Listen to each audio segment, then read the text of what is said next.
What up? I'm the Godless Engineer. Today is Mythicist Monday. Thank you for joining me. And today we're going to be talking about the Davidic line of Jesus. Or did he come straight from God? We don't know. The Christian dogma is rife with contradictions on this particular subject. Today we're going to be looking at the particular passages in the Bible and what some biblical experts have to say. I mean, you would have thought that God would have given us Maury Povich a few centuries earlier, right?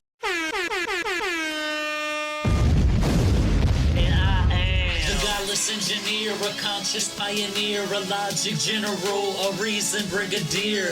More bullshit from the pulpit. Meet me in the comment section and you get schooled, bitch. The Godless Engineer. In Mark, he talks about how Jesus cannot be from David, that he's straight from the fucking sperm of God, basically. Because David called God Lord and all this other kind of confusion shit. Basically, David didn't refer to him as any other kind of thing, so how can Jesus be from God and from David if they're both sort of in this Lord position or some shit? So how the fuck can Jesus be the son of David? Or be related to David? Let me give you a hint. TARDIS plus incest equals self-fatherhood. Randall Helms in Gospel Fictions actually points out this particular aspect. Very early among Jewish Christians, the need was felt to define Jesus' ancestry. Jews looked for a Messiah descended from David, but Mark has Jesus explicitly deny that he is David's son, and was almost certainly correct for doing so, for Jesus was a Galilean and of different nationality from the Judean David. Randall Helms, Gospel Fictions. Location 367. Simply, Mark's community didn't fucking need a Davidic Christ. They needed a spiritual motherfucker, that's for sure. In Mark 9, he actually talks about Elijah in the exact same fashion. I mean, Elijah being a prefigure to Jesus, it's no big surprise on the name drop there. Now, some apologists would come at you and say that it's not enough for him to just be of David's ancestry line, but that he also has to be part of God's, direct semen shit or something. Therefore, apparently Jesus now has two dads. I mean, get this, okay? Jesus goes from no dad, being a virgin birth, to having two dads. I mean, but to way fucking ends of the spectrum there. I mean, this guy is just all over the fucking place as far as his father goes. Let's just throw a third fucking alien in there, and we have a Maury Povich, Jerry Springer type show ready to go. One important thing to note here, though, is mentioned by Price in this current quote about the Messiah or the Christ. And Price goes on to say, keep in mind that the Messiah commonly denoted the king of Judah once national independence should be restored in the providence of God. Robert M. Price, Incredible Shrinking Son of Man, location 638. Although God does kind of go back on his word a little bit here because, the next time Israel sees independence, it's under Judah the Hammer and his brosefs. And this is around the 200s BC. Jesus isn't quite done cooking yet, or even fucking been a thought inside God's head, apparently. Judah's reign established the Hasmonean dynasty, which ended with Herod the Great. If you haven't noticed yet, this kind of causes a problem for this whole Messiah concept because Judah's not Judean. He's not from the Davidic line at all. Kind of a wrench in the gears there. Judah was a fucking Levite, which turns out to be a very priestly tribe. So, what the fuck were they to do? Well, like any good Christian, they reinterpreted their shit. They came up with a different line that the Messiah was supposed to come from. They recorded this in a group of documents called Testaments of the 12 Patriarchs. Sorry, I feel like I've got to say that in some kind of ultra noble fashion.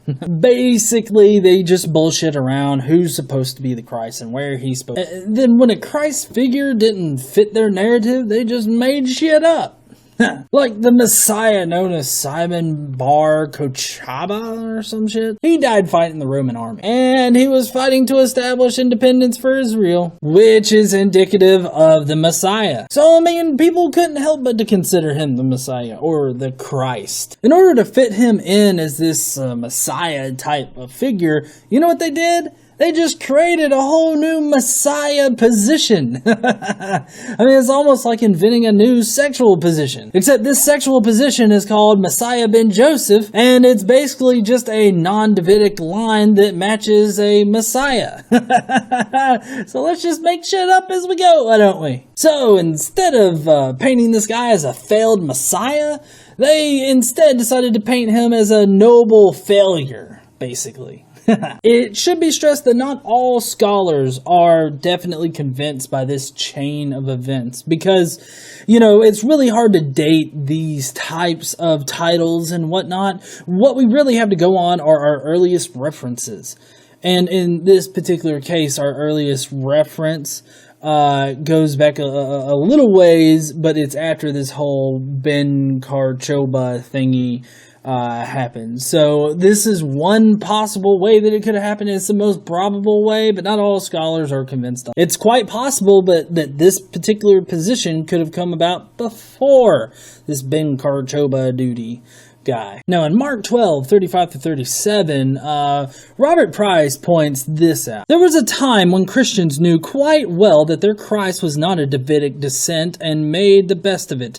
They knew many fellow Jews believed the Messiah had to be Davidic and simply denied the premise. Robert Price, Incredible, Shrinking Son of Man, location 655. So basically what you had was these two different groups of Christians around that time. One of them needed a Davidic Christ. They just needed that shit to happen. The other one, they were just fine with magic. They were fine with a magical Christ who magically came from a guy in the sky that raped a 14-year-old girl and got her pregnant and was like, oh, sorry, I'm out of here. I've done my job. Randall Helms in Gospel Fictions, he says this about it. Far more important to them was what the title Son of God meant.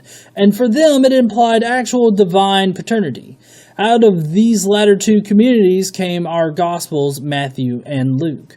Randall Helms, Gospel Fictions, location 407. So, what's the best way to answer this fucking riddle of who's the baby's daddy of Jesus Christ? Why don't we just obfuscate the fuck out of it, don't we? I mean, let's just go ahead and do that. Why can't we just go ahead, go into the Bible, write down that he's got two daddies, and then in another verse he's got one daddy that's the Davidic one, and then in another verse, let's write down that we got God who impregnated her. But this particular one, I mean, it was inserted later because it just doesn't make any kind of fucking sense at all, which we'll get to next week. Thank you for joining me today on Mythicist Monday. Please go down below, hit subscribe if this is your first time here, and if you're not new here, hit that like button if you indeed liked this particular episode.